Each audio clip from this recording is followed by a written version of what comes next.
Well, maybe. It's on the revised agenda.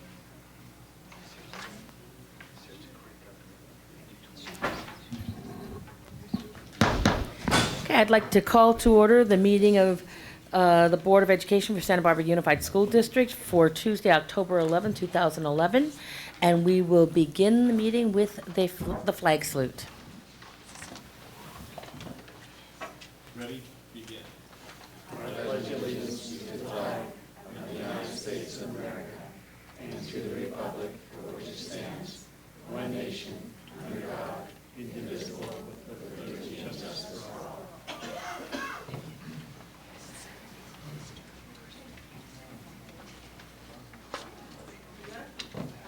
Oh, sorry, we have a translator here today? Or, Vocalist. I'm sorry? A vocalist. A vocalist. Okay, well, let us, we usually begin with our translation and headsets, and then we'll get to the vocalist. Okay. Muy buenas noches y bienvenidos. Mi nombre es Vivian Rodríguez y yo soy la intérprete para el Distrito Escolar Unificado de Santa Bárbara. Y si hay alguien que necesita la ayuda de un intérprete, por favor levante la mano para darle un audífono. Gracias. Thank Okay, you. gracias. And then also, just a note that we have hearing assistance, hearing technology available for anyone who needs it, as noted on our screen. So the superintendent will introduce our vocalist under introductions, proclamations, presentations, and recognitions. Well, we are very fortunate tonight. We have Lizzie Saunders, who happens to be the granddaughter of probably one of the best counselors in the history of Santa Barbara Unified School District. A gentleman I knew well, Mike Saunders. She's an 8th grade student at La Colina Junior High School, and she's here to sing God Bless America. So would you please stand?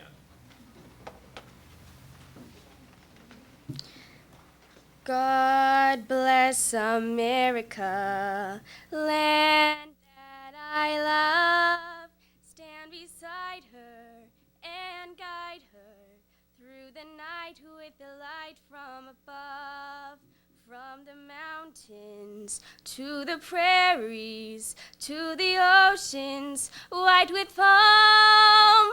God bless America, my home sweet home.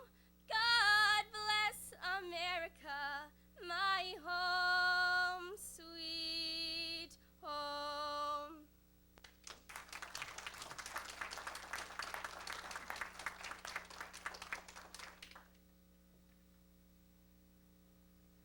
Thank you very, very much, Ms. Saunders. We really appreciate that, and I apologize. I didn't realize it was related to the flag salute, or I would have let you go immediately. But we appreciate your being here, and we certainly love having our talented students show us their many talents here on the board.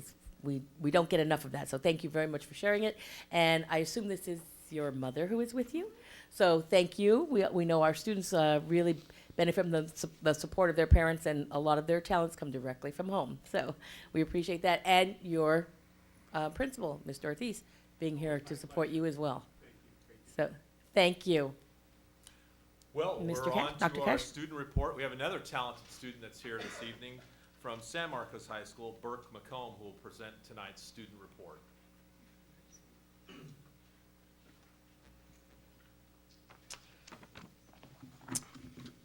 Good evening, members of the board as well as patrons. La Cuesta has given us a report, and they have reported activities that have happened since the beginning of the school year. Their leadership class, coordinated with the City of Santa Barbara's Public Works Department and a team of students and staff from La Cuesta, participated in the annual Coastal Cleanup Day, collecting 62 pounds of trash and recyclables from Ledbetter Beach the morning of September the 17th. La Cuesta's GSA participated in the Heart and Soul Walk in support of AIDS Research and Pacific Pride Foundation on Saturday, October 1st. A team of students, staff, and parents walked a 10K and raised almost $300 in their first organized effort to support this cause. They also like to report that our Out to Lunch mentor program has just started for the school year. Counselor Deborah Teeton matches students with adult mentors from the district office and businesses, and The 15 adult student teams meet once a month for lunch. In its third year running, the Mentor program has created lasting adult relationships for students and given the adult mentors a new appreciation for the teens of Santa Barbara. Santa Barbara High School likes to report that the Nuclear Age Peace Foundation recently had their annual evening for peace and graciously provided 11 seats for Santa Barbara High School leadership students. The night honored 2 leaders with Peace Leadership Awards. The former mayor of Hiroshima, Tadayoshi Akiba, was one of those honored, and he also spoke at Santa Barbara High School to groups of classes this morning. He has a very valuable message to share and helped the organization Mayors for Peace increase their membership substantiality. Santa Barbara is also partnering with Volcom and local big-time teen surfer Parker Coffin to put on a charity clothing drive called Give Jeans a Chance. It is a nationwide campaign Volcom is sponsoring, and they are hoping to collect 50,000 pairs of jeans nationwide.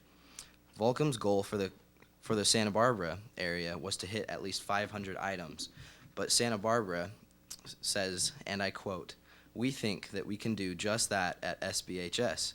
So far, we have collected over 100 pairs of jeans and a few jackets as well," end quote. In exchange for donations, students get either a Volcom hat, Volcom DVD, or Volcom sticker, and will also get to fill out an entry form for a Volcom competition to win free jeans, $500 in Volcom gear, and more.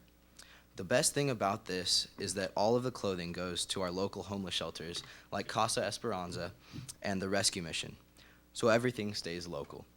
It's a great cause for a great need in our community, and our students are excited to be partnering with Volcom and Parker to give jeans a chance. Santa Barbara High School has a busy month ahead of them. They report that we have our first league game next Friday, the 21st, against San Marcos High School. We will have our fall whole school pep rally and lunch activities that day, and we'll be celebrating our Dawn spirit. 2 weeks later, on November 4th, we will be playing the Dos Pueblos, in our homecoming game. Our dance will take place on November 5th under a tent in a meadow on campus. Our theme this year is Grease, so we're prepping our leather jackets and hair gel to celebrate in style. Our fall play is Alice in Wonderland, and will be opening Friday, November 11th, and the play will continue on the 12th, 17th, 18th, and 19th at 7 p.m., and will close on the final date of the 20th at 2 p.m. Our on-campus bike center, the SBICI, in association with BC Centro, has been open every Thursday from 3 to 5 p.m. in our old auto body shop. They provide free parts, lessons on how to fix your bike, music and snacks, and help on average 7 to 15 students per Thursday. They are hoping to expand their workdays later in the year to be more available to more students. Dos Pueblos, pertaining to Dos Pueblos, Senior Class President Annie Marroquin writes, "Our senior class voted for 8 homecoming princes and princesses. Our homecoming game will be October 14th, and our homecoming dance the following day, October 15th, at the DP Gym. Freshman class officers were elected 2 weeks ago. Our October 8th is our next Beautify DP, which runs in association with Goleta Valley Beautiful to beautify campuses in the Goleta Valley area and many public organizations. Our Intercultural Relations Commissioners are focused this month on German Heritage Month. Also, Saturday, October 1st, our new Ealing Center for Engineering Education was opened for its ribbon-cutting ceremony. About 200 to 300 people attended that afternoon. Within the building, there is a new machine shop, computer labs, conference room, and a Lindsay Rose Memorial. October 12th, juniors will be taking the PSAT, and sophomores will be taking the PLAN tests. Seniors and freshmen will be coming to school at 10 a.m., and seniors will also take their senior photo. October 31st, there will be no school for all students. Warm Clothes Drive is happening, and all donations will benefit Goleta Valley families. The drive ends October 12th. Also, we have 14 National Merit Scholars, they like to report. And finally, senior magazine sales will end next Wednesday, and the money will go towards funding our senior activities and prom. And I get to follow with San Marcos on our final note. We are getting excited for our fall play, Arsenic and Old Lace. which oddly enough is a comedy. The cast is currently rehearsing and will be ready to perform starting November 10th. As you know, we have one of the best performing arts departments around. This past week, our advanced women's choir, On Shantae, led by teacher Carolyn Terioka Brady, was named to be the feature group at the Carnegie Hall New York Festival in March. They are currently working on field trip paperwork and ideas for funding. The big game is a week from this Friday. Students are excited for the annual Santa Barbara versus San Marcos football game on October 21st, starting at 6 p.m. in Workington Stadium. As you know, the new turf field was officially opened a couple of weeks ago, and on our first football play on the new field, Andrew Thayer ran back the opening kickoff for our Royals touchdown as we went on to defeat Wainimi. It was a momentous start on the new field. That same night, prior to the game, a group of alumni rededicated the Vietnam Memorial that is located in Workington Stadium. This group of alumni that calls themselves the Red and Blue Alumni Crew spent many hours painting and cleaning the bronze memorial, which is dedicated to the fallen military servicemen from the Vietnam War who lived in the Goleta Valley. United States Marine Staff Sergeant Dan Gaspar read the names of those on the memorial before the playing of the national anthem. Senior Alex Darville just returned from Denmark, where he was a member of Team USA at the World Road Cycling Championships. As member of the junior team, he participated in the very first Junior World Championships held in Copenhagen, Denmark. He was riding very well and was poised to make a run for the title when a large crash occurred in front of him and he was unable to avoid it, thus ending his championship hopes. But we are still very proud of Alex and his accomplishments in making the national team, which is a great honor for not only San Marcos, but the Santa Barbara area and altogether. Alex is the second Royal to be named to Team USA in cycling. Alumni Adam Duvendek rode for the U.S. in the 2004 and 2008 Olympics. We are very proud of our alumni athletes at San Marcos. We know they are a very tough breed. In fact, former Royal Alex Mack, who is the starting center for the Cleveland Browns, and has not missed a single snap in his 2-year playing career in the NFL. Last week, he played the entire game with appendicitis, and then had it removed in an emergency surgery the next day. The Browns had a bye week this past Sunday, so Alex stands a good chance of recovering and playing next week. Homecoming is almost upon us, and we will have our homecoming game on Friday, November 4th, with the homecoming dance on Saturday, November 5th to follow in the hub at UCSB. We are expecting to have a sellout crowd of 850 students attend, and this year's theme is the Northern Lights. The entire San Marcos community is still mourning the loss of one of our own sophomore class members, Sergio Romero. Sergio was a member of our Avid class wrestling team and guitar club. He had just finished taking guitar lessons down off of Milpas Street, and he was with a friend of his. He was crossing the crosswalk when he was struck down by a truck. He was transported to Goleta Valley Hospital, but unfortunately did not survive. One thing that really says something about Sergio is that night he had given his bus pass to his close friend who he was taking a guitar lesson with so that he could get home safely, and he was crossing that crosswalk to get to a ride that he had arranged for himself. Our counseling staff at school has been amazing in response to this horrible tragedy, and all of our San Marcos Royals are reaching out in ways to support his family. Thank you. Sorry to end on that sober note, but thank you, board members. Well, thank you very much for an extremely thorough report. We really appreciate it, and we certainly want to extend our condolences to the entire San Marcos community and Santa Barbara community in general on the loss of our young student, Sergio Romero, and to his family as well. But thank you very much for a very, very thorough report for all the schools. We really appreciate that update for all the information. Okay, Dr. Cash. Tomorrow night, Rick Clemens, an expert in the field of inclusion, will be at La Cumbre Junior High School from 6:30 to 8 o'clock. His presentation to parents and staff is titled Creating Schools Where All Kids Belong, Reexamining the Delivery of Special Education Services. And we're looking forward to having a full house and having a great opportunity to learn a lot from a real expert. Continuing in special education, our special education program specialists and teachers will be attending a 4-day Linda Mood Bell training from October 17th through the 20th.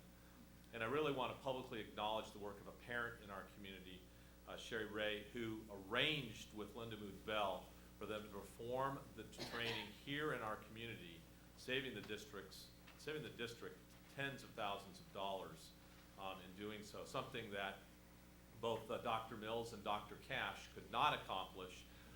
So we were very thankful for her stepping in and making that happen for our kids ultimately, but certainly the training for our teachers. A reminder that the Supplemental Educational Services Fair is going to be held October 17th at Santa Barbara Junior High School. A great opportunity for parents to find out who the state providers are in order to get some free tutoring for after school to identified students. The district's Wellness Council is going to be meeting on October 19th. Had a great meeting with the executive staff last week to kind of map out some ideas and thoughts for the year as far as activities go, and looking forward to great things from them. And as Burke stated, October 31st is a student-free day, but it's a work day for the rest of us. We're going to have some ongoing professional development for staff. Our certificated staff will be involved in Common Core standards. Our special education staff will be looking at our classified staff will be looking at the procedural manual. We'll have all the rest of our classified staff, except for gardeners and custodians, also involved in some specialized training that day as well. Our gardeners and custodians and our maintenance team will have an opportunity to do a lot of work that's difficult for them to do when students are at school. So it's a good day. And I had something I was going to say regarding Sergio Romero. I think everyone in our community has felt the significant loss in this tragic accident, but I don't think I could say it any better than Burke. And I want to congratulate you for getting up in front of a whole bunch of people you don't know, and obviously saying something from your heart about a fellow Royal. So thank you for doing that, and thank you for reminding all of us through your words how important it is that we remember what's most important to us, and that are students like yourself each and every day. So thank you, and that concludes my report. Thank you, Dr. Cash. Okay, so that brings us to item C2, board comments and correspondence. Are there any comments or correspondence from the board? Ms. Limon? Well, I think all of us were actually almost all of us here, were at the Illings Engineering Academy opening. So that was exciting to actually see happen. And I have to say that that was probably one of the most unique ribbon cutting ceremonies that I've been to. So thank you to that. But also, board member Cordero and I did attend a Latino school board member conference, as well as with the Coalition of African American School Board Members in California. And the reason I bring that up is only to actually give kudos to our district, because one of the things that came up is the budget. And I know that as a district, we've all had some heartaches about the budget, but I really want to thank our district, especially Eric Smith, CSEA, and SBTA for the negotiations, because as I heard from colleagues around the state of California, unfortunately, some of them have not had the agreements that we have, and unfortunately are anticipating a scary January if the numbers don't work out. So I wanted to thank our district again, CSEA and SBTA, because I think we work together and we are working ahead of the game to really solve some of the potential challenges we might see come January. Any other? Okay, I just want to add a little bit to that. In addition to the budget, there were also some, I attended a really instructional workshop on the Common Core, the new Common Core standards for the state of California. And on the one hand, I felt that our district is ahead of the curve in many ways in terms of preparing for the change in the Common Core standards. Some districts are barely even mentioning them. People in the district don't even necessarily know about them. So it was nice to know that we have already kind of taken that bull by the horn and have started to plan. But I also brought, and I think I have enough for all of our board members, a set of questions that, and Monique has one already, that were distributed that the districts need to address, and I'll make sure that administrative staff gets a copy of these too. And it is really daunting how much planning needs to go into this. Some of the questions are just, for example, has the district developed a timeline, or has a district timeline been established for the implementation of the Common Core standards? And things like, will you be able to fund the required number of professional development days to assure that our standards are implemented properly? And of course, we forget how much funding often goes along with some of these changes in order to adequately train our staff in these areas. So there's a series of 20 questions, which I think are really useful as we do start to move forward. So I'll make sure that you get these. This was actually an excellent conference. I think both Ms. Limon and I learned a great deal from it that we are happy to share with the rest of the board. So thank you. Okay. Announcement of closed session action. We have one item to report out from closed session. Actually, I take that back. We have two. On item, sorry.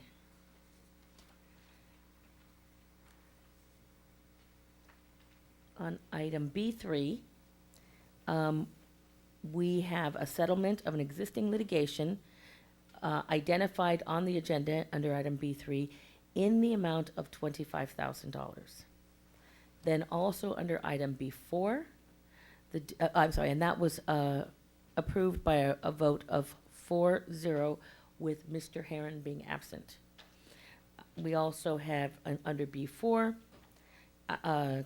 under case number 2011-12-01, the district has authorized a settlement in which the district's responsibility would be up to $60,000. And again, that was by a vote of 4-0 with Mr. Herron being absent. And those were the two items, excuse me, to report out from closed session. So now we are up to public comment, and I believe we do have a couple of public comments at this time. We do have two public comments this evening, Gloria Valenzuela and Paul Rooney.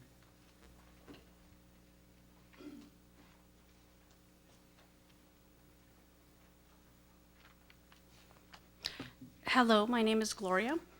I am a classified employee. For as long as I can remember, there have always been payroll issues, big issues. I received my first paycheck for this new school year on September 30th, 2011. August pay was missing with no explanation. My calculations show that I am missing 6 days short of pay, like a lot of other employees. I tried calling and contacting payroll and got nowhere, as usual. Financial discrepancies are widespread in payroll. We want this retro money now. We believe if you have signed up for financial oversight by the county education office, like other public schools in Santa Barbara, issues like missing money could have been resolved. Missing money that averages, some of us believe, anywhere from $200 to $600 per employee. When this issue happened last year, you were quick to pay up and acknowledge wrongdoing. What is going on this year? And why are you not taking responsibility for these actions and the payroll department? Thank you. Thank you, Ms. Valenzuela. Paul Rooney?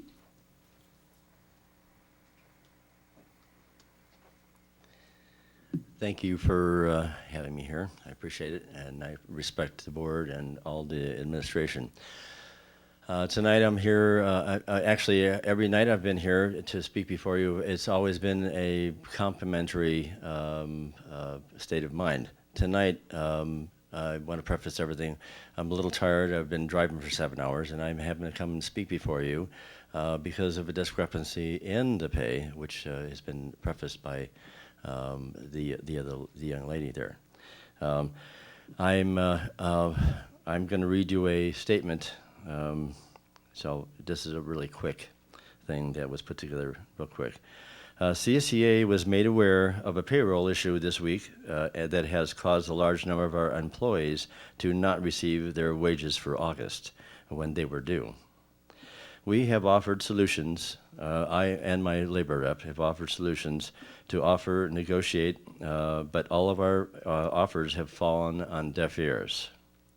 What the district has done is in direct violation of the EERA, the Educational Employment Relations Act, specifically failure to negotiate a change in terms and working conditions of employment. It is also a direct violation of the law embedded in Ed Code and Labor Code, specifically the requirement that pay earned in a month to be paid to the employee by the last day of that month or the same month. The Ed Code 45167. Why do we have to beg to be paid in the same manner that we have been paid in the past? That's all we're asking for. You, the board, have the power to do this. Thank you. Thank you, Mr. Rooney. Okay. Thank you very much for your public comments. Mr. Smith, did you want to respond to that at all, or do you think that has been cleared up? We're investigating the matter now. Okay, okay, thank you. All right, we will move on to item C5, acceptance of donations. I will move to approve with appreciation. Second? Okay, all those in favor say aye. Aye. Opposed? Abstentions? Motion carries 4-0. Okay, that brings us to the consent agenda. Are there any items from the consent agenda that board members wish to pull? Ms. Parker? D10? D10. Any others? No? Okay, then I will entertain a motion. I'll move to approve the remainder of the consent agenda. Second. Okay. All those in favor, say aye. Aye. Opposed? Abstentions? Motion carries 4-0. We will return to item D10 at the conclusion of this agenda.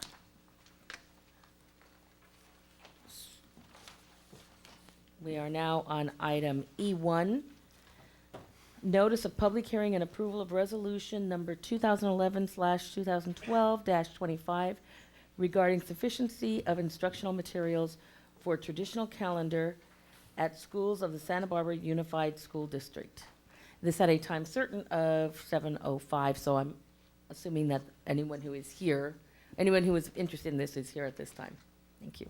Okay, and Mr. Marlon Sumter, our Director of Student Services, is not here this evening, so I'll take over. This is a pretty standard procedure. We recently had the same exact type of resolution for our year-round schools. I believe we have to, do we not have to have a notice of public hearing? Don't you have to close? Open the meeting, open yes. public hearing. I guess I could entertain questions if you want first. I'm not sure Yeah, we'll probably do the hearing first. Okay. Okay, so I will close the board meeting for the moment. We will open the public hearing. Are there any comments from the public on this item? Hearing none, we will close the public hearing and reopen the board meeting. Okay, and specifically, the attachments include all of the adopted materials, both state board approved and board approved. And we're looking for your approval of this resolution, number 111225, that states we have sufficiency of instructional materials for this school year. Okay? Well, Okay. I'm happy that we have sufficient textbooks, although I know we're moving more and more online every day. But I will go ahead and move to adopt resolution number 2011/12-25 regarding sufficiency of instructional materials for traditional calendar schools of the Santa Barbara Unified School District. Is there a second? I will second that. Okay, is there any further discussion? I do Ms. have a Lamone? comment. The only thing that I would say is we might want to fix the typo for Goleta Valley Junior High. There's no page numbers, but it's titled Instructional Materials in Use During 2011-2012, Middle School Level. So it's 2 pages away from the end of the packet. Oh, goodness. It's So- misspelled in every single In every version. single version, so we might just want to. I will definitely let Student Services know about that. Thank you. Okay, thank you, Ms. Lamone. Okay, with that correction, all those in favor say aye. Aye. Opposed? Abstentions? Motion carries 4-0. Item E2, approval of resolution number 2011/2012-27, delegation of governing board powers/duties authorizing cash and budget transfers per Education Code Section 35-161 and updated authorization signature forms. Mr. Smith? I'll take this. This is a rather perfunctory item. We should do it on an annual basis because the county education office requires us to submit a form that reflects authorized signatures on budget transfers and cash transfers. So we're asking for your approval at this time. Okay. Any questions or comments from the board?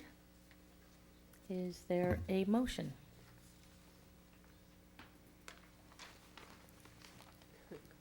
I will go ahead and motion to approve the resolution number 2011-2012-27, delegation of governing board powers, duties, authorizing cash and budget transfers per Education Code Section 35161, and updated authorized signature forms. Second? Okay. Any further discussion? All those in favor say aye. Aye. Opposed? Abstentions? Motion carries 4-0. That brings us to item E3, approval of district academy status for the Accelerated Academic Program for Leadership and Enrichment, known as APPLE, at San Marcos High School.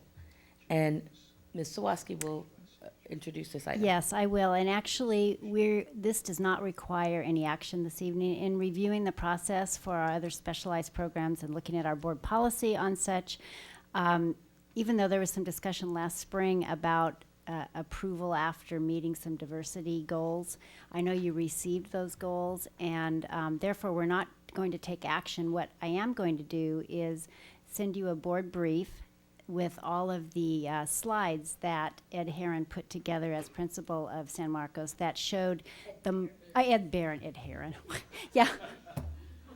Sorry, yes, right, exactly. Ed Barron, yes, sorry. That just rolled out without even thinking of it. Yes, right. Anyway, excuse me. Yes, right. Anyway, there were several pages of the strategies that they used this year to really, you can see, dramatically improve the diversity. So I will share all of that with you in a board brief.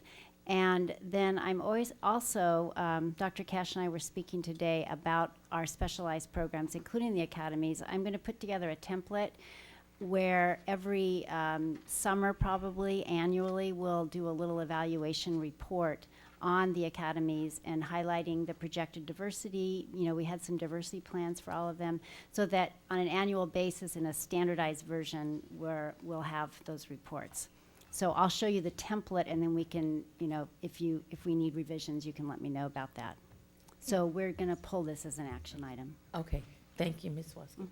While we're on it, though, could I give you a little bit of, I don't want to say direction, but maybe more information that I Sure. might like is, as new programs come to us requesting academy status, it seems to me we may want to develop criteria that determines when a program is eligible to be an academy, if in fact that's where we want to move forward, so that we're not doing it in kind of a haphazard way, but that we're consistently determining whether there are specific criteria that would make a program eligible to become an academy.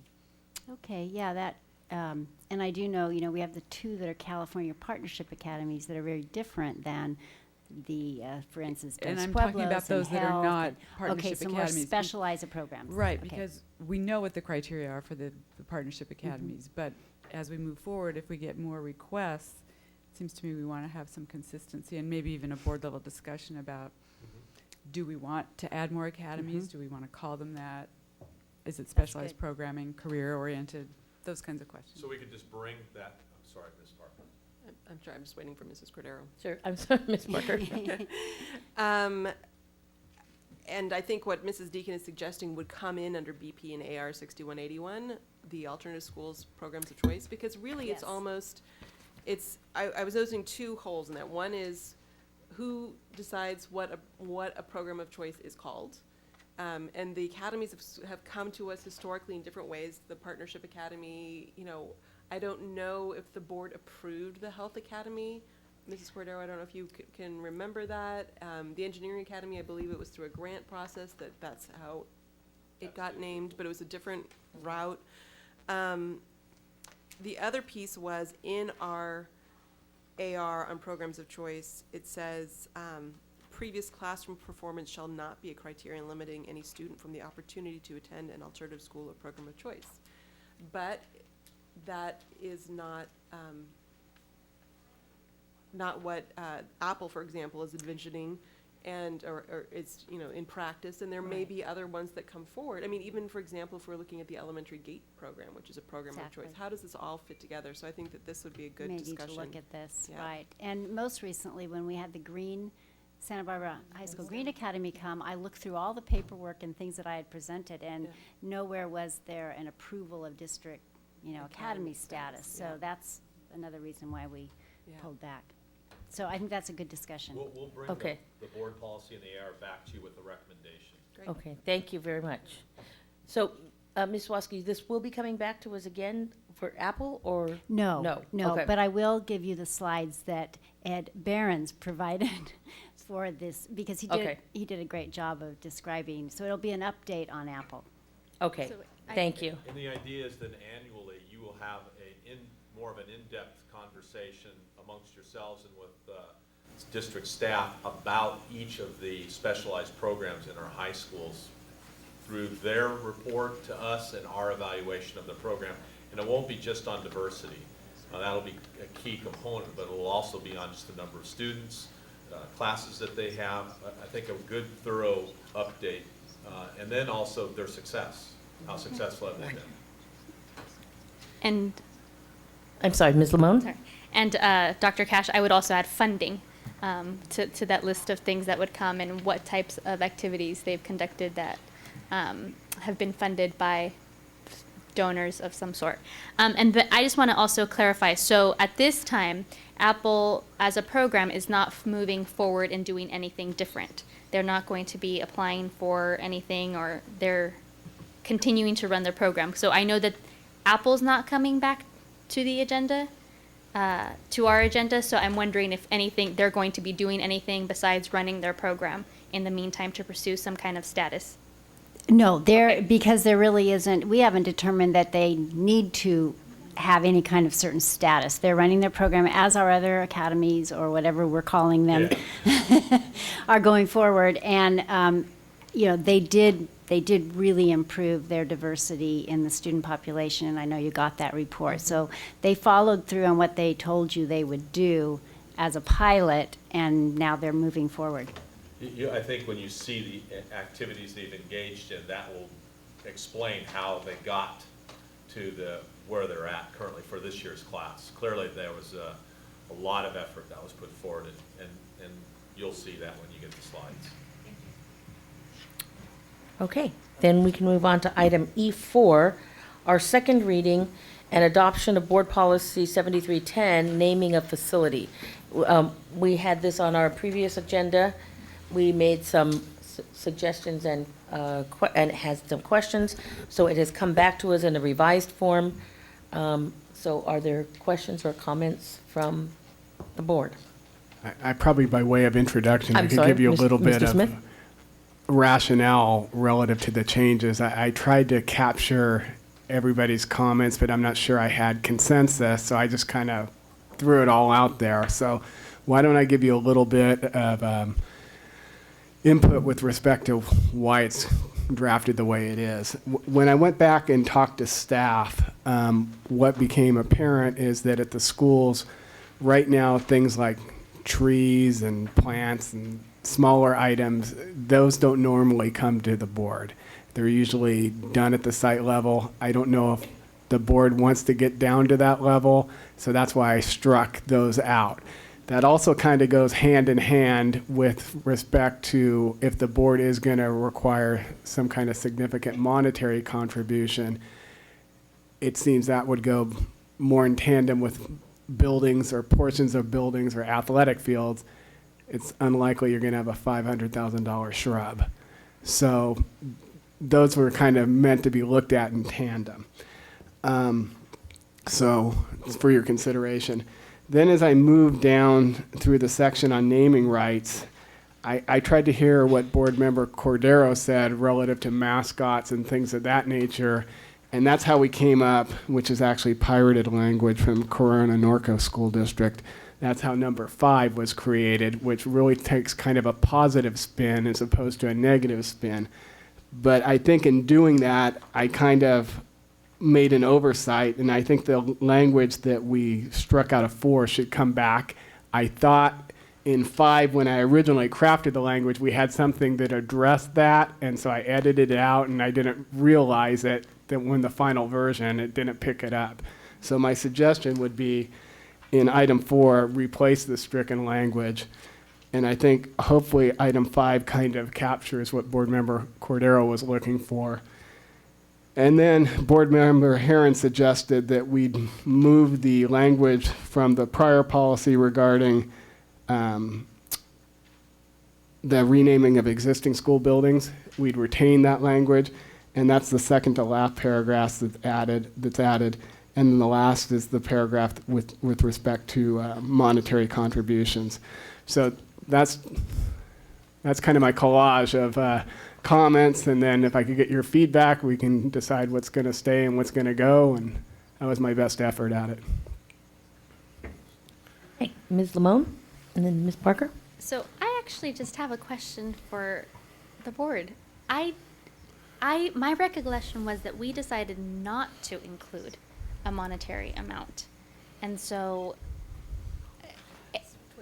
we both circled the exact same part. So I guess that was my recollection. I don't know what others remember. Well, that was Ms. Parker? my question, because we talked about taking the $500,000 out just because, was that too restrictive?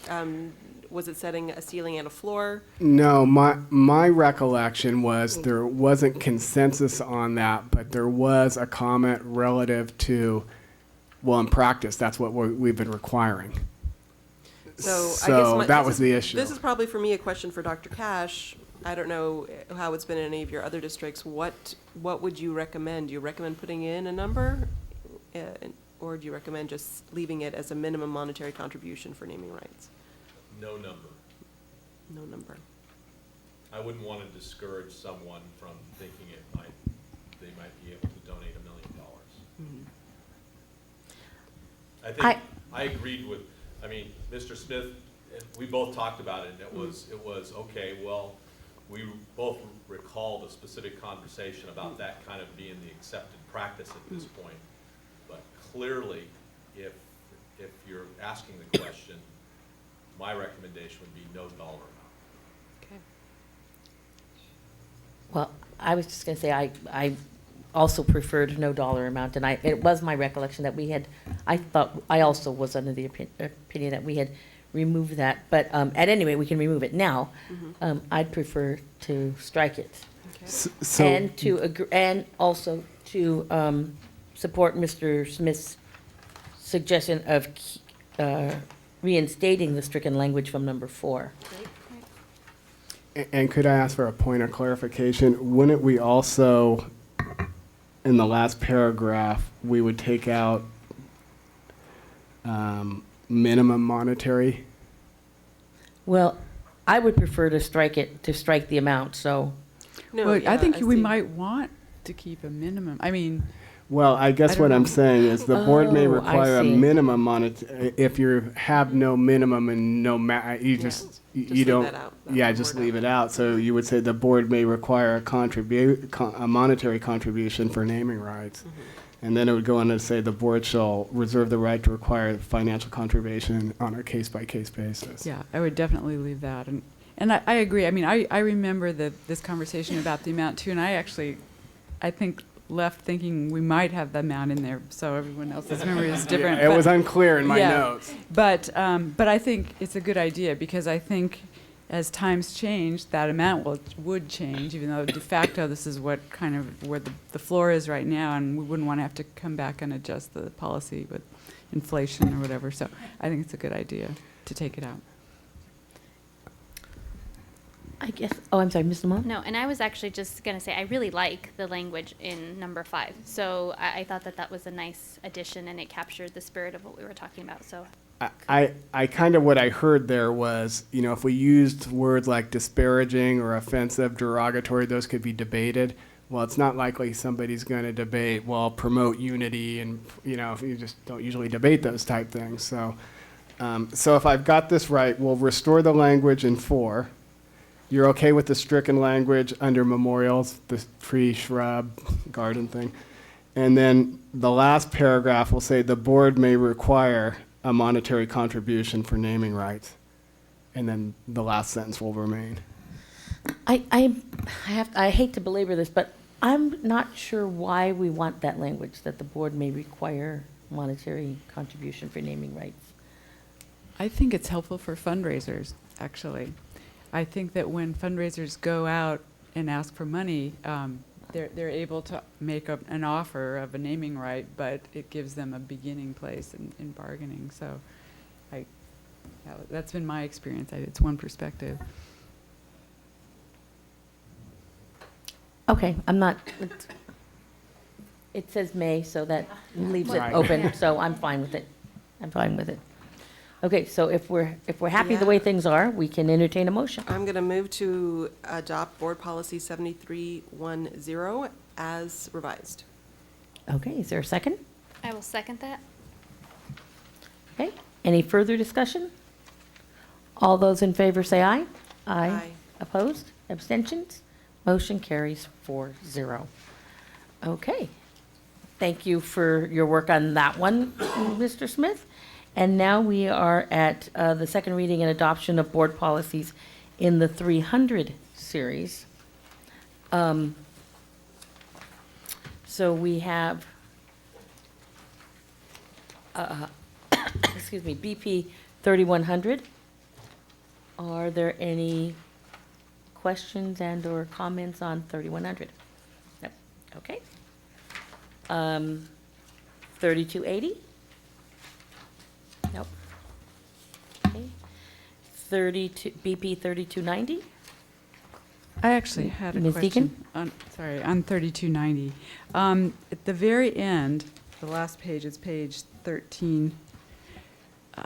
This underlined, nothing in this policy shall prohibit auxiliary organizations from soliciting endorsements in support of district-sanctioned educational and athletic activities. I remember the discussion that generated this, but the word endorsement wasn't the word I guess I was expecting, because these are typically where people are buying sponsorships, correct, or providing funding. So endorsement, I wasn't sure if that fit. I think my recollection is what we talked about was really kind of advertising. And so I guess I was trying to look for a word, and I'm totally open to alternative words. I just didn't Right. know which Well, word I think to use. it may be, I mean, sponsorships seem to Sponsorships me would to be be a little fine. bit more appropriate, because they're sponsoring something, they're paying for that, they're getting advertising in return. That's fine. And then auxiliary organizations is, That- yeah, I thought that was fine. is usually the term that's used for PTSAs, ASBs, the gamut. So that works. And then just since we're on this policy, you saw the change I made in the prior page too. The board kind of called out an inherent conflict in the policy, so I thought that kind of cleaned it up. So it drew a distinction between corporate sponsorships and explicitly said you can enter into agreements as opposed to gifts, grants, and bequests, where it kind of implies you're not supposed to have that kind of a relationship. So I thought that delineated a nice separation between the two. Yeah. So we'll change the last sentence to substitute sponsorships as opposed to endorsements. And Yes. Okay, are there any other questions or comments on these? Are we ready for a motion?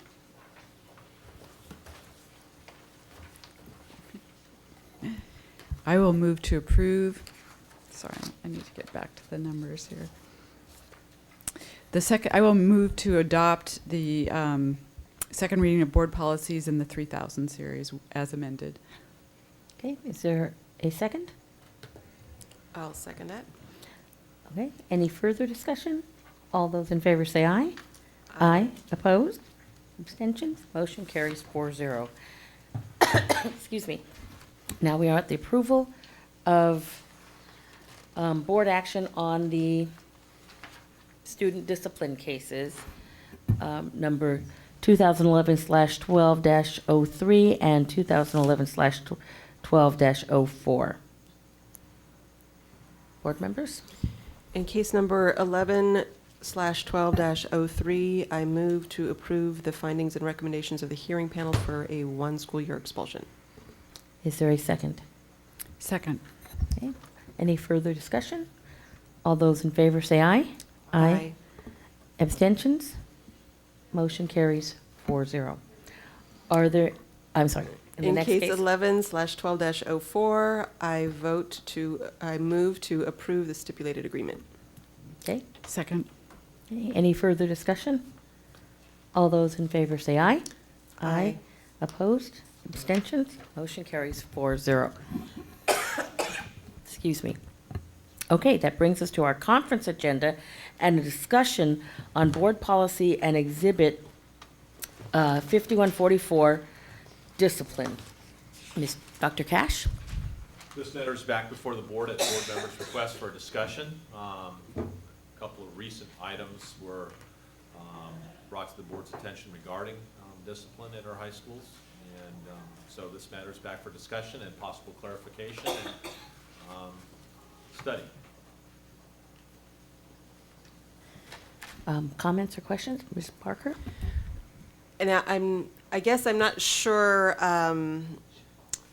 what the final instigation was for this coming back. When I originally asked for it, because I think I was the first one recently to ask for it, I actually specifically said, let's talk about 5144, the exhibit, only on number 7, because it is a huge topic of discussion to talk about the entire document. And with number 7, I was looking for that this was the essentially the what we were calling the 2 strikes or 3 strikes for drug or alcohol possession. And that was to get a district update because we wanted to see how, when the previous policy was in place, when it was simply 2 strikes, obviously we have seen our expulsion rate drop dramatically over the past 3 or 4 years. How are they, how is it related? Because one of the things I thought as a board member originally was that once we switched from 2 strikes to 3 strikes, that we would have a 1-year depression where students were having an extra chance, but then that it was likely that they would hit that 3rd strike and we would see more expulsions come forward again after a dip, but that is not what we've seen. At the same time, I know from our Youth Violence Prevention Committee meetings, we've had school resource officers come and talk to the committee and essentially say the possession on campus is really jacked up under this, and you may not be seeing expulsions, but we've seen a really negative effect from having this in place. And I really feel like the board needs to have the full picture. So what data points would you like to see us bring forward then? Well, I'm sure my other board Right. members would have some as well, but what I would like to see is, well, first of all, I would like to have feedback from the principals, assistant principals, and school resource officers. We only have school resource officers on 2 of our campuses, so I know that won't be a full picture, but I would like their input as well. But then I think for data points, I'd like to see what is, obviously what was previous expulsion rate, current expulsion rate, previous suspension rate for items under number 7, and current suspension rate. And I think this would be just going to perhaps the year before the policy went into place, although it might be interesting to look at 2 years' worth of data instead. And then it would be great to get feedback from some of our supporting agencies, like CADA, for example, and any of the other, I'm trying to remember who spoke at the time, because this was about 4 years ago, so my memory's a little rusty on it, but any of the other people that, or organizations that were involved in supporting students with alcohol and drug issues in the community, and how they've been seeing this play out, if this has been helpful or not helpful. Maybe it's teen court, yeah. Ann, may I ask a question? Would you like to have this in the form of a presentation? What are our possibilities? Like a workshop format on it, or? Well, it really Yeah. depends, yeah, I mean, Yeah. we could definitely, clearly do that. It's I think, probably a fairly big topic with a lot of emotion on both sides of the issue. It might be it might be an opportunity to have a richer discussion if it's in a different format than just part of a regular agendized meeting. Because clearly, I think it kind of touches people in one or two ways, maybe more than I'm unaware of. So, I mean, if you all were interested in having that, it might be a good idea to have a special workshop just on student discipline with this as the focus, or just on this, whatever you would want. And there may be, in fact, I'm sorry, Ms. Lemon, some other items here that we would fold into that if it was on student discipline, more broad-based. And I actually had a question about other things bits of information that would be helpful, and Mrs. Parker already touched on some of these, but so we've been told, I believe, that expulsion rates are trending downward, at least that's my impression. And so what I wanted to know, and this may come out in the data Mrs. Parker asked for, are there as many first and second offenses, but just less third offenses? In other words, do they either stop or they learn to hide it better before they get to the third offense? So, because I want to know if we can infer that lesser instances of possession overall, or do kids really stop after the second offense, or what's really going on there? So, because it seems like if we totaled the first and second offenses, we'd know whether there was just as many as comparing that to the number of expulsions that previously occurred.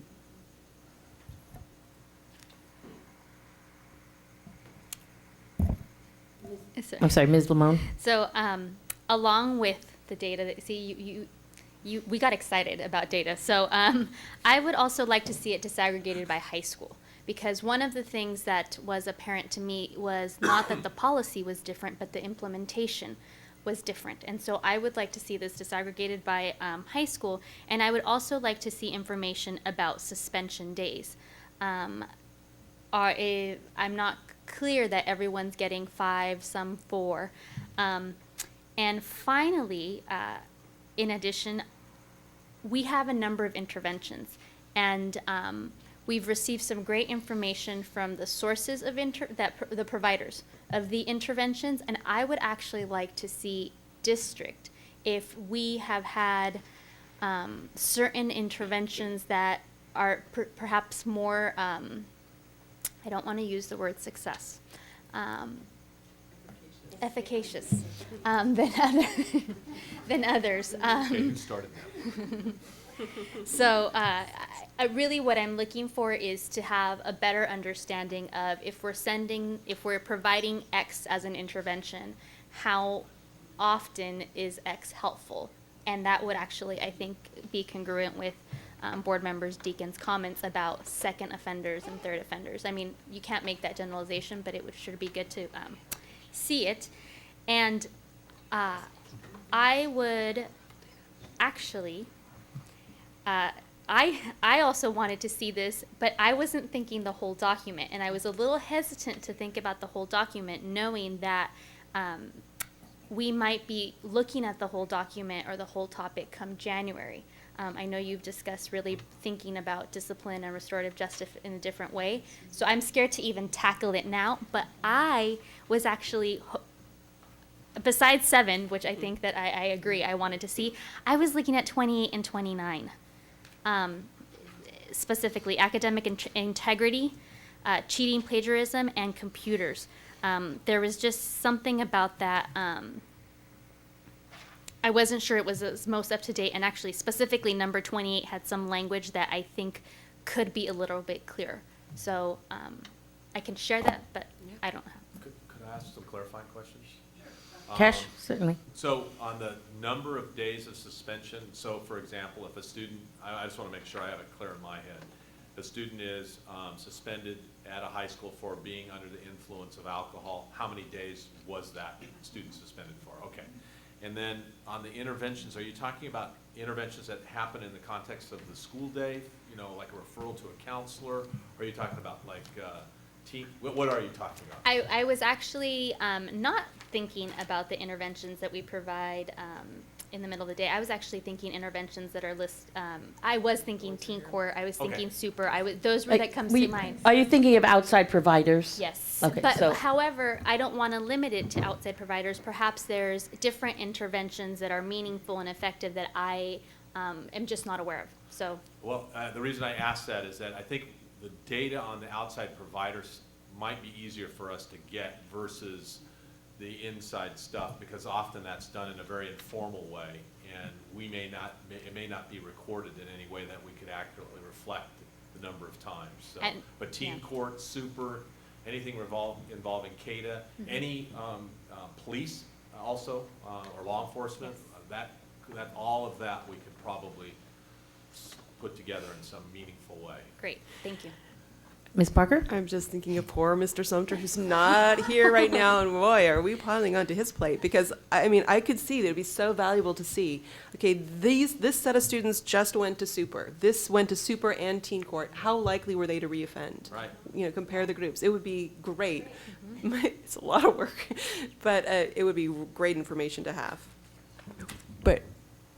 And we might be able to get really good feedback from some of those providers, because the folks at CADA, I know, are working closely with the students. They know exactly what they've been expelled for, what they've been referred for, and they could say, you know, they could look at their client base and say, you know, this has really worked for this group, and they're back in school now. So that might be an alternate way to get at some of that information. And if we do get it that way, I would also ask that we see some qualitative data from the district. I literally, I'm just curious in numbers, because I know I've heard some of the anecdotes. As far as the qualitative, I'd like to see some of the quantitative, just raw data on this number. Yeah, that's Go what we back, give yeah. you. Yeah. Yeah, I think part of the issue in relationship to this is us understanding if a student does leave our system and then returns to our system, how successful they are, number one. And I would propose that we would define success as successfully completing high school, earning a diploma. And then, you know, how many of our students do not return to our system, return somewhere else. So that's information I'm interested in a whole host of levels in relationship to the efficaciousness of some of those other agencies other than our own school district. Because if providing that form of intervention doesn't result in the ultimate success, which is earning a high school diploma, then we need to stop doing that. Right. I agree. And I think this is probably inherent in the information, but just to make sure it's explicit, I'd also like to make sure we have it disaggregated by ethnicity. Gender, ethnicity. Gender, age, ethnicity, yeah, we'll do age, grade level, yeah. yes. Ms. Parker? But just to chime in on Ms. Limon's comment about number 28, academic integrity in particular, this was one when we redid it, we added in, this was right after Poway Unified had such a serious incident, so I remember very explicitly putting in this, depending on the seriousness of the offense, there may be law enforcement notification and/or recommendation for involuntary transfer in the first offense, and then in the lighter ones, second and additional offenses, it's expulsion. But with time and experience, I've realized that involuntary transfer or expulsion needs to be under the first offense, not just second and third. It can be bad enough on a first offense that students need to be expelled, although usually these days it's going to involve the misuse of computers, which will be under a first offense as an expulsion. So I don't know that it's an emergency to deal with it sooner than if you were planning on bringing a larger discussion about discipline back in January, Dr. Cash. Well, that would be the question I would ask the board, is that we hope to have a plan regarding restorative discipline to be able to present to the board in January. We could include prior to that, or as part of that plan, a board workshop on student discipline as kind of maybe the context, which might be very helpful, actually. That'd be great. But I want to warn you, and you're all much smarter than me, that this will require some active participation. It could take quite a while in the workshop. Yeah. So we would want to set aside not an entire day, but several hours, I would predict. Great. I think we are in agreement that we Okay. would like to do that, and we recognize that it might be a sizable time commitment, and we are willing to make that commitment. Fantastic. Okay. Ms. Monk? And so going back to number 28, there was a few things that I actually wanted to see included. It reads under first offense, failing grade on affected assignment, and I would like to include and/or course or class. That was one very specific thing related to that I'd like to.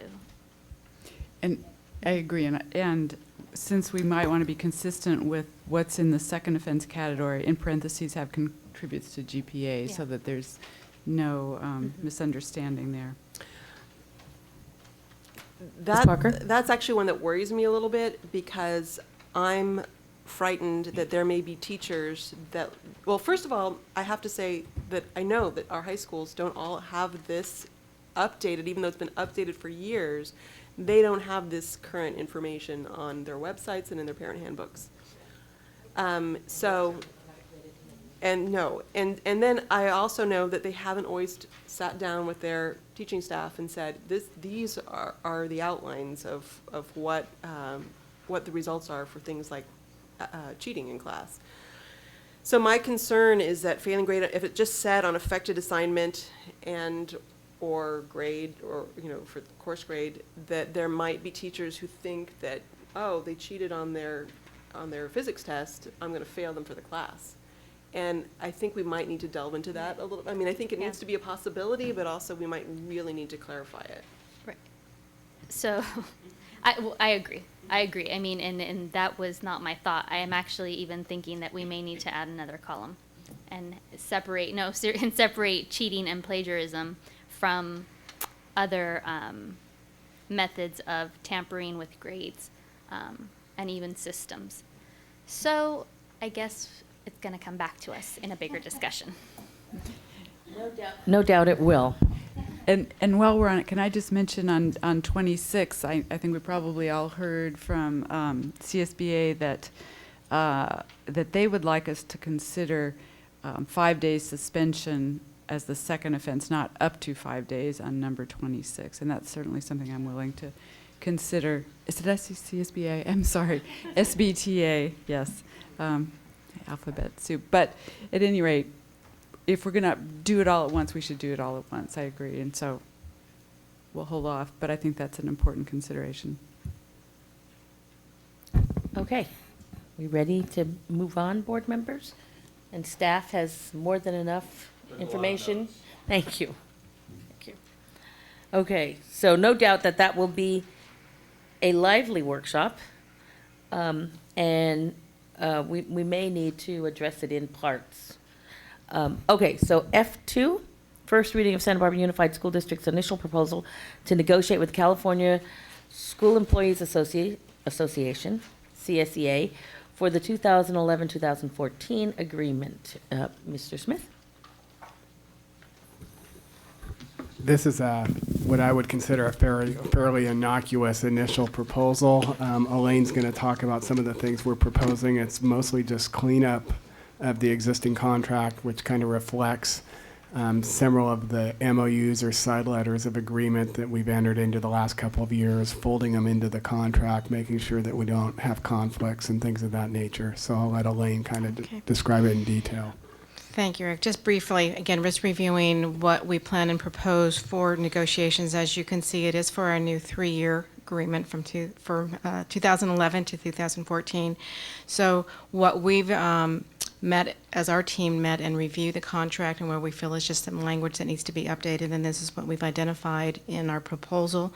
Didn't go into the details because we still need to, of course, negotiate and talk and further discuss so that we'll know exactly where we end up in the contract. As you know, CSEA has brought forth their proposal and issues that they want to bring forward. So combination of both will be set for negotiations. After sunshining of this initial, and when we bring it back for action, we plan on scheduling numerous dates and negotiation dates so we can begin the process and finalizing the information that you see here. Typically, we bring forth 2 articles plus additional 2 articles that we could discuss. I did add another one, but we're pretty open and flexible in that in our negotiations with CSEA. So we feel that we want to get both sides want to update our contract with the language that adequately and appropriately follows the employee rights. So if there's any questions, but I think you can see the summary that we have in place, and we feel that we are going to improve upon many of these areas. Okay, thank you. Any questions from the board? No? Okay, thank you, Ms. Alvarado. Item F3, first reading of selected board policies and administrative regulations in the 5,000 series. Shall we just start with 5030? And are there any questions or revisions, suggested revisions, comments from the board on 5030? Hearing none, we'll move, sorry, to AR 5142.1. Anything there?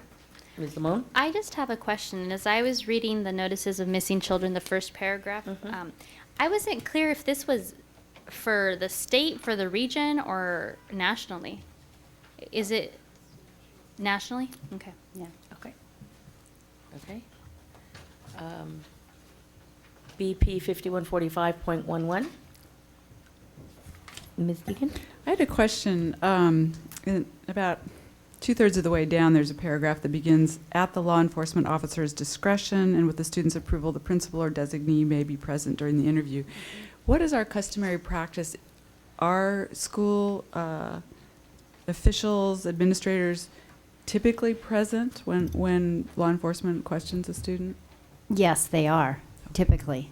Okay. Not in every case, but in most cases, that is what happens. And I just wondered if there was a reason for that. I mean, I suspect it's a very intimidating situation for a student to be alone, maybe, and I was wondering if it made sense Yes. to require school administrator. The student acts, the administrator acts in local parentis, but the student can state, "I don't want you in the room," and so they have the ability to basically say, "I'm fine, talk to the police officer myself," but we, as school officials, always offer to be in place of the parent.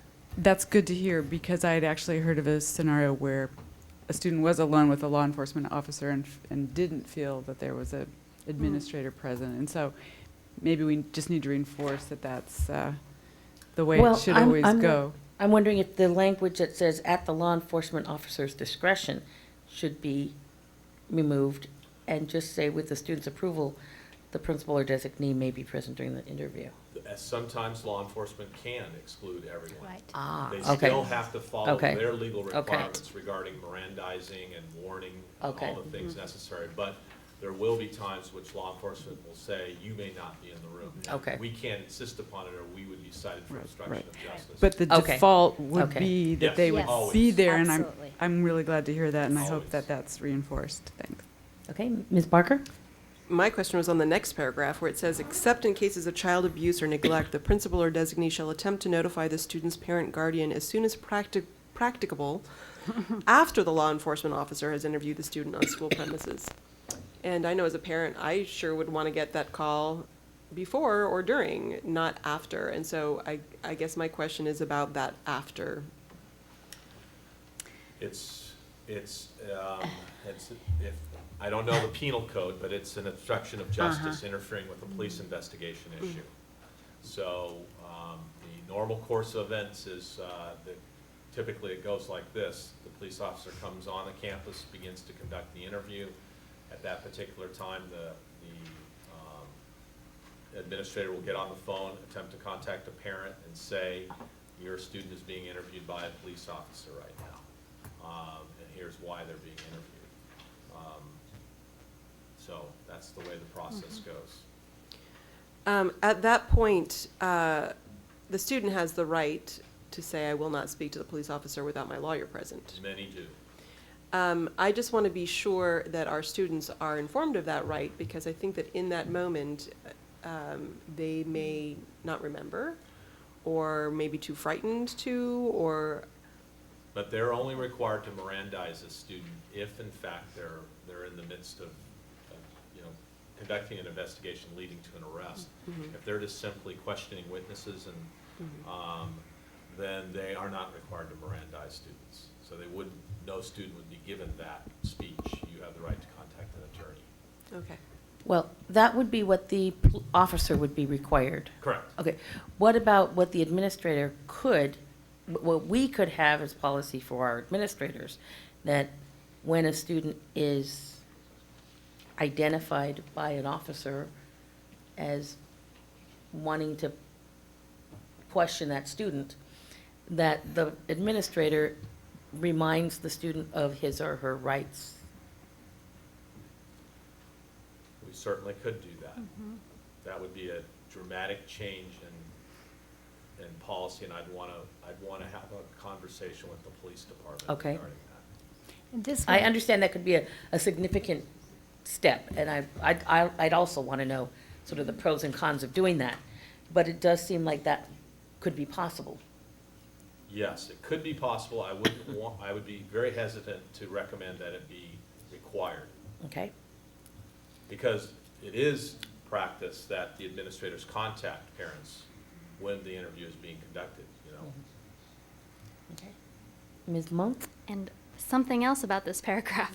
I actually, at the end of the paragraph, I wanted to add in parent/guardian's primary language. And my reason for wanting to add that is because we attended a community symposium recently where we heard that notification from both the school site and and law enforcement didn't always come in a prompt manner or in a language they could understand. So that's my reasoning for wanting to add that.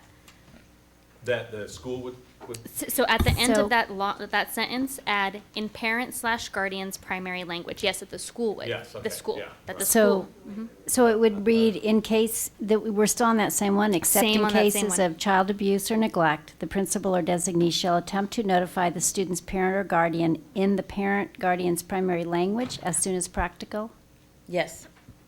after the law Well, enforcement officer. It could be there, but I was thinking at the very end of the sentence. So, except No, in the. That would be sorry. Well, but also it's a nuanced distinction, because it makes it sound, if we went with the first one, that you might not talk to them in the primary language right away because it wouldn't be practicable. But the way Ms. Limon had it, they're still contacting them as soon as they can, but in that language. And I understand the grammatic problem, but do you understand the degree of difference there? I mean, you could delay notifying in their language if it was not practical. Oh, I see. As Could soon we put a statement in there that contact with parents involving police agencies will be done in the parent guardian's primary language? Much Yes. better. It's a Yes. separate Yeah, paragraph. Much it's better. separate. Yes. Yeah. Much Thank you. better. Okay. Yeah, that would be worthless if it wasn't. Yeah, hello? Yeah. Okay. Are we ready to move on to the next one? Okay, BP 5148. Any questions or comments on this one? Okay. AR 5148? Okay. Oh, Ms. Lamone? I thought you were going to move on, and I realized I had something for the very first one.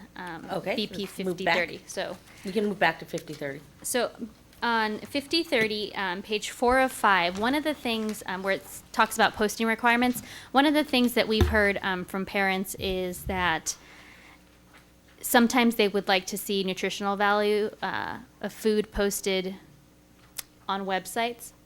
And so I wondered if we could add in the posting requirement section, when possible, school cafeterias will be encouraged to post the nutritional value of food online. Yeah, that's, Okay. but I think it's good to put it in there. I think Good we are reminder. doing it, and I just wanted, yeah. But I think Good. it's a district issue and not necessarily a school site issue, so that we should put that in the post, yeah. Leave out saying school cafeterias, but just say when possible, district or. District uh, cafeterias or district? District food services Okay. will post nutritional Yeah. values Will for be- meals served in district cafeterias. In Is school that- in school cafeterias. School cafeterias, is that? Online. Yeah, Yeah. that's good. I'm not sure that completely addresses some of the criticism we've gotten, because I think nutritional value is different from some of the more specific Right. carb counts The and carb things counts like and that. But I don't know that have that been every board requested. member knows that that has already all been taken care of, and It that is. is all online, so. Okay, so we're good? We are ready to move on then to item F4? Okay. So we've given you some feedback on the 500 series. Now, Thank you. item F4, discussion of adding preschool through sixth grades to Santa Barbara Unified District Elementary School websites. And Ms. Swaski? Okay, well, the background pretty much describes what's been going on, and I know you all have been aware that as our preschool program was restructured and several of our preschools have developed more programs with not just their preschools, but even out 0 to 5, and in the with the families, the Avance program and the Thrive program, and at Franklin School, they've really made a big increase in their outreach to families and the preschools. What also has changed is, unlike maybe 4 years ago, increasingly every year the preschools have just their students from their neighborhoods and, you know, that would feed into their schools. Before, that would be somewhat the case, but there'd be a lot of students, preschool students, who were in other schools. They couldn't fit, so they'd go somewhere else. And I know that was hard for parents to get there, but also it didn't develop that real pre-kindergarten through sixth grade school community. And so that's, you know, been evolving in our district, and we wanted to really be able to have that evident in the way we advertise our schools and promote our schools. And so we checked with CDE to see if there were any changes in doing that, as far as any forms we have to fill out and all, because of course the funding's different. The preschool is funded, you know, we have a grants that fund that. It's not with the ADA. They said there was no problem at all. We could have preschool through sixth grade on websites or any other way we wanted to advertise our schools.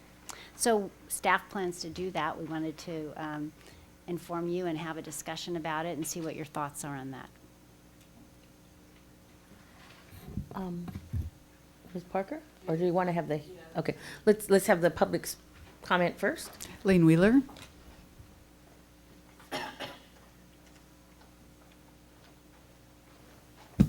Thank you, Lane Wheeler. As President of Santa Barbara Teachers Association, I just would like to remind the board as they move forward, I think this is a wonderful idea.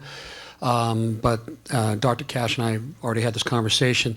The technological resources that the child development centers have are woefully inadequate, given even the standard that it's probably lower than it should be at our elementary and junior highs and high schools. Training and hardware software is always an issue there. So if we're going to make a technological leap out to parents, I think we have to have the other foot drop, and that is to have those facilities available for the staff to be able to respond to emails, be able to provide up-to-date links for parent education, student progress, those sorts of things. So I would encourage you to make sure that that would be a component of any movement forward in that regard. Those folks need to have the same technological resources as the rest of us. Thank you. Ms. Parker? Thank you, Mr. Wheeler. I particularly appreciate your comments because there's some sort of small picture things that I have on my mind and some big picture things. Small picture is I really wasn't aware that the district was running any of the elementary school websites.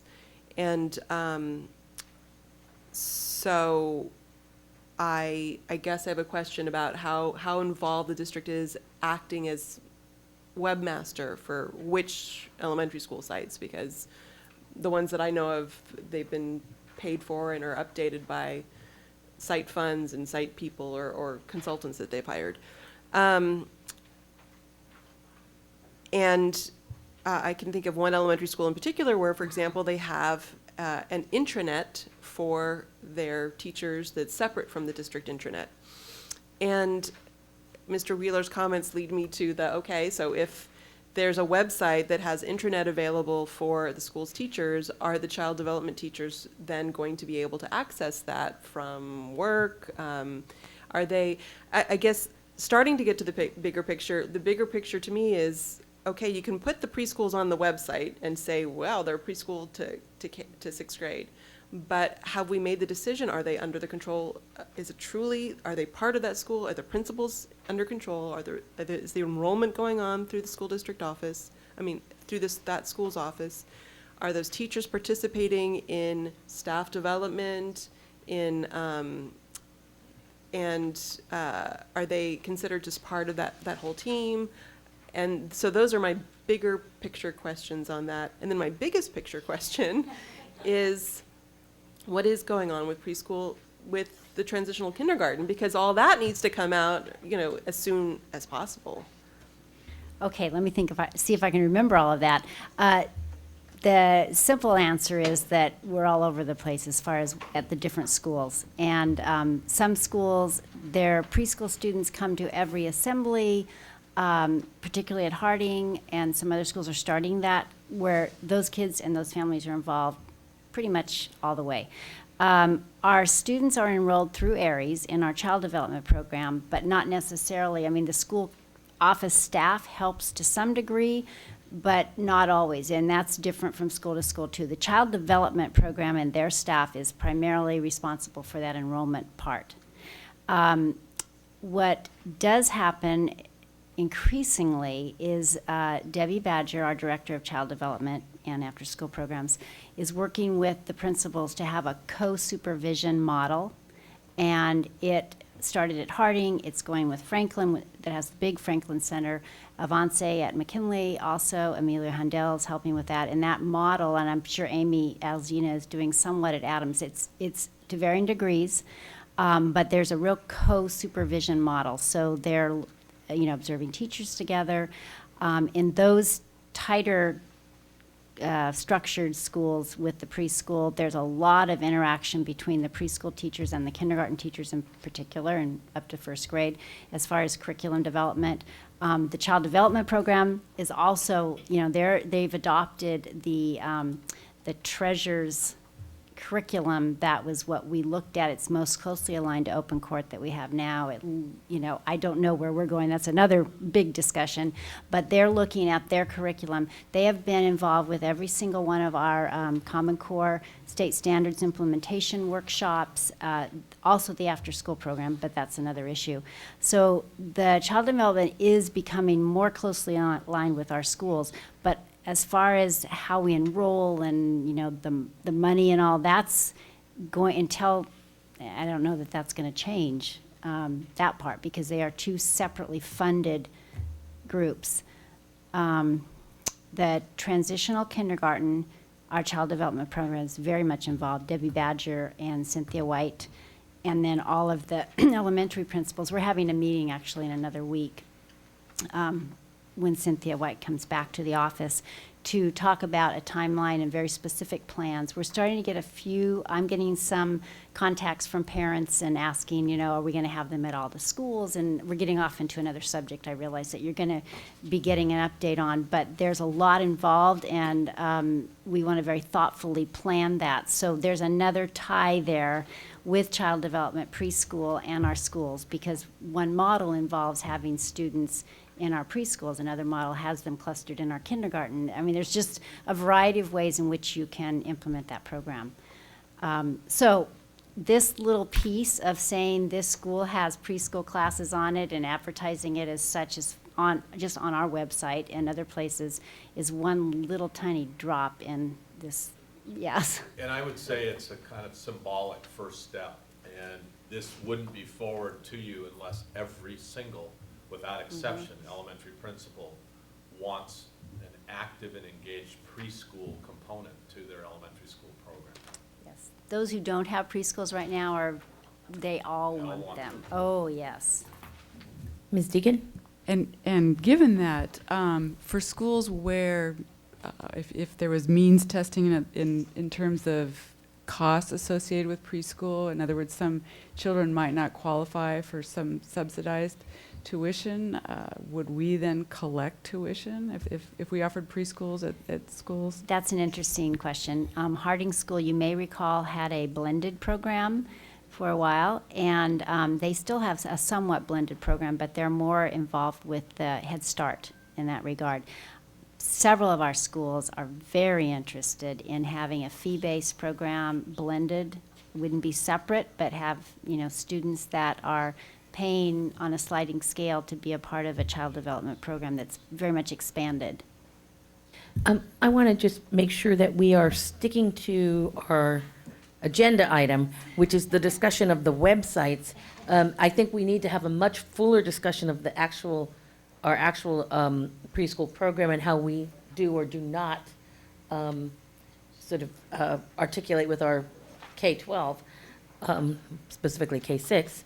So, but I think that's a separate discussion that we need to have. So I want to bring us back to focus on F4, and correct me if I'm wrong, fellow board members, but I think what I've heard is we are very supportive of adding that information where it exists to our elementary school websites, but we want to have the fuller discussion as well on the whole program. So You want to point out a little tiny typo in my. I think I you found caught it. Yeah, it's not cause only problems, It's any cause problems. any, okay. Yes. Good. Yes. Okay, so that brings us to the end of our agenda. We will return to the consent agenda for item D10. Ms. Parker? That was me, yes. I pulled D10 just for one purchase order in there, and that's 121,500, and that's the one for Dr. Cash for the 11-12 mileage reimbursement. It's listed on there. There's a PO amount of 10,000, which is the level that the board needs to see a PO amount in. And what I realized is that Dr. Cash's contract is different from Dr. Sarvis's, and we had not updated one of our ARs to reflect that. And that's AR 4356.1, which is the one that assigns mileage to all of our district management that travel to sites. And so What number was that again? it's AR 4356.1. And that just has the district management that are traveling around to all the sites get 6,000 miles of the current IRS rate. And so we need to amend that. And then, let's see, I'm just looking at this because because right now, as I was saying, I had written about this, that Dr. Cash only falls under BPAR 3350, which is the one that requires specific documentation. I've traveled to this conference. This is my reimbursement. And so I want to be sure that the superintendent gets added to the one that he needs to get added to. Well, with the board's permission, we'll bring that back. Well, yes, and actually I would ask that Mr. Smith and Dr. Cash, if you could look at any BPs and ARs because specifically I'm thinking in the 4,000 or 3,000 section that may be different because we have a new superintendent with a different contract. So if there are any other ones that I'm not thinking of that either maybe even don't exist that we need to add or that need tweaking because we need to put the word superintendent in, that would be great. Okay, so are you ready to make a motion? I'm going to move to approve the item D10, the purchase order report for the period September 21st, 2011 through October 4th, 2011, excluding PO number 121500.